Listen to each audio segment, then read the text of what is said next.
מכל הכפרים הערבים, אף אחד מהם לא נלחם. כמעט. שהם לא היה להם, גם נשק לא היה להם. מי נתן להם נשק? הם לא חשבו שהם בורחים להרבה זמן, הם לא חשבו שהם לא יחזרו, אף אחד גם לא העלה על דעתו, שעם שלם לא יחזור. כן? הארץ לא הייתה ריקה, כמו שסיפרו לי בילדותי. כן? בילדותנו סיפרו לנו כל מיני סיפורים, כל מיני מעשיות. הארץ לא הייתה ריקה אף פעם. אני באתי לספר על האנשים האלה שברחו ולא חזרו לאדמתם, כן? שזה פעם ראשונה בהיסטוריה של אלפי שנים שככה הכפריים האלה נעלמו. כאן חלק גירשנו, ירינו והם ברחו לעזה. היו צריכים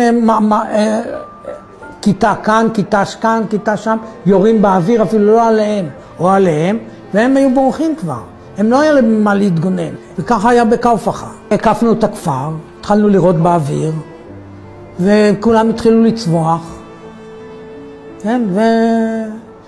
וגירשנו אותם. הנשים והילדים הלכו לעזה. לא נכנסנו לכפרים כדי להישאר שם, אלא כדי לגרש אותם. עד הבוקר לא היה אף אחד שם. הכפר היחיד שאמרתי לכם, הוג', שנשאר שלם וזה. אני אחרי כמה שנים הייתי וראיתי, עברתי שם, ואמרתי, רגע, כאן היה כפר הוג'.